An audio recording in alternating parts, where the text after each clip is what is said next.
I don't go into seasons really looking forward to many anime. Very rarely am I looking ahead and trying to get hyped over something that I haven't seen yet. It's not really how I operate.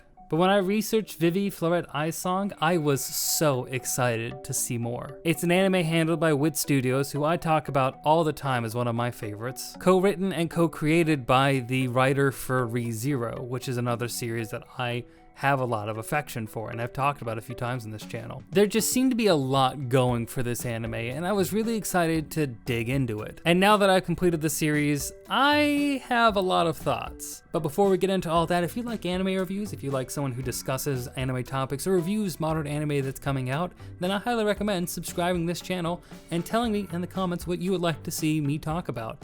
I always take suggestions. I have even gone through and made videos on suggestions, so absolutely tell me what you want to see. If you want to see more anime content, subscribe for more, because I plan on making a whole lot. Also, I have a TikTok that also covers anime content right now. Keep an eye out for that. Really exciting stuff. Thank you for that little digression there.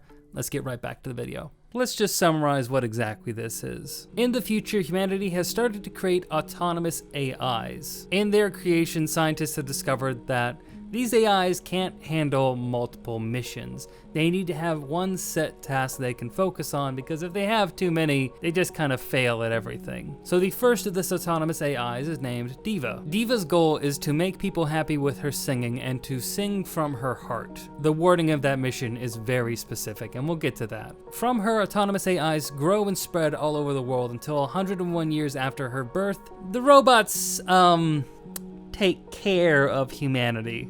Yeah, it's one of those stories. So in this robot apocalypse, a scientist named Matsumoto creates a program and sends it back into the past. How does he do this? Uploads it. He does it with science. Don't worry about it. He uploads this program 100 years into the past when Diva is 1 year old to give her the mission to try to change the future. To do this, they've been given set missions in the next 100 years. Inflex points they believe that humanity can stop AIs from gaining as much power as they eventually gain. As Diva starts to accept and take these missions, she also gives herself a new name, Vivy. Along the way, Vivy and this program, Matsumoto, work together to try to take down various factions who are trying to stand in their way, hoping that by working together they can stop the robot rebellion that is fast approaching. And that premise of the first AI having to work with an AI from the future to try to prevent the oncoming robot apocalypse, that's really compelling, especially in the way that they tell this story of there is 100 years that they have to go through, and there's no time machine to take them forward, so they just have to live the next 100 years with a basic idea of events that they need to stop, and hoping that in the future the intended reality comes to fruition. And I like that premise, and I like the idea of their time travel.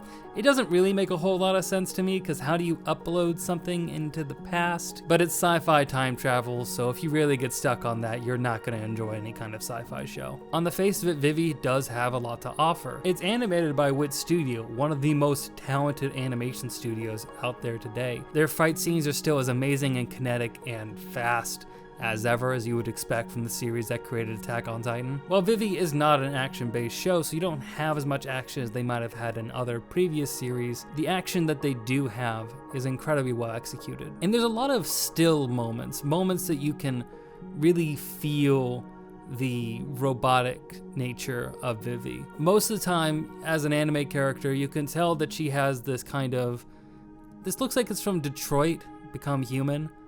This little circle on there that reads when they're like thinking, it flashes blue. But through the majority of the series, without that blue circle, you really feel that Vivy is just a normal person, because she acts and talks for the most part like a normal person. But in that time, again, it's an anime, you can't really as much tell that she's a robot, she's an AI without that little circle. But what Wit is able to do is have these really still moments where you can see the inhumanity in her. You can see the artificial nature to her body, and it's really striking every time they do this. They do it pretty frequently in the series, that she is similar to humans, but she is not human. Vivy, in her main role as Diva, again, is a song robot. Her intention is to sing to people to make them happy, sing with all of her heart.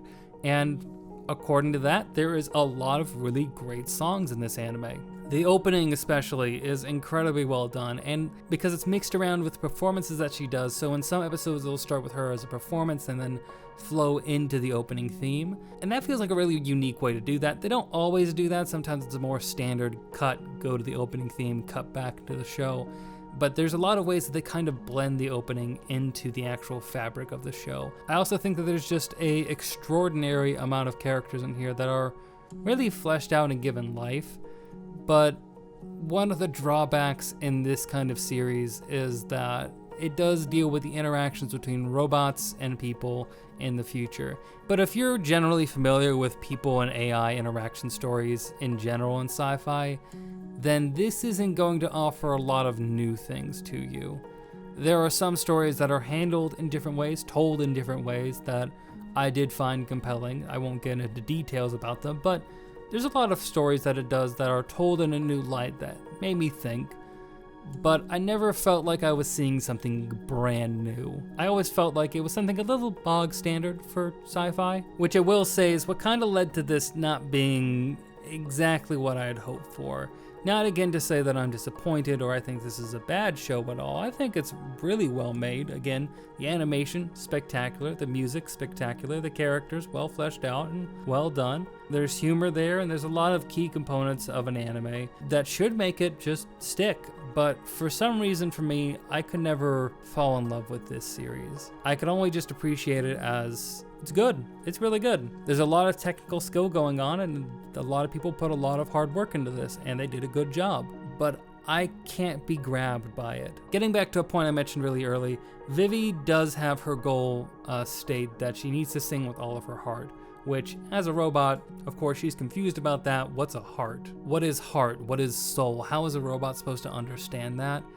And that becomes a question she asks throughout the series to various people, various AI that she finds, to try to get their answer and try to find her own way to self-actualize, to become something more than what she was programmed to be. And that is compelling. It's a nice way to kind of add another dimension outside of just the trying to prevent the robot apocalypse story.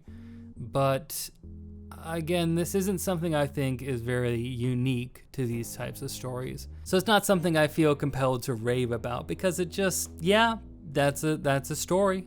That's a point that's in some robot movies. Which again, I don't want this to come off as me being dismissive towards the show, because again, if you like this series, I completely understand. There's a lot of technical skill and a lot of quality work that is put into this show. I don't want to take away from that, because I do feel like it has merits. But those merits, I think, are just lost on me, unfortunately. So Vivy is one of those shows that I feel like is going to be really loved. People are going to talk about it over the next few months, maybe. But I don't see it being one of those shows that really sticks around.